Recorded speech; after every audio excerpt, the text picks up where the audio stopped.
The available Audi Side Assist uses two rear-mounted radar sensors to help detect vehicles located in your blind spot or approaching from the rear. When the ignition is turned on, lights in the exterior mirrors will turn on briefly to indicate the system is activated.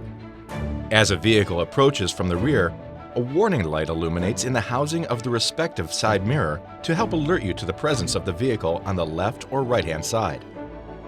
If the display in a mirror blinks when you activate a turn signal, it indicates there is a detected object classified as critical.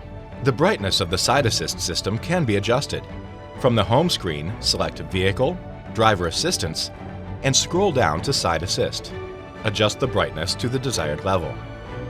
The system can be turned off in the Driver Assistance menu by selecting Vehicle, Driver Assistance, and then deselecting Side Assist.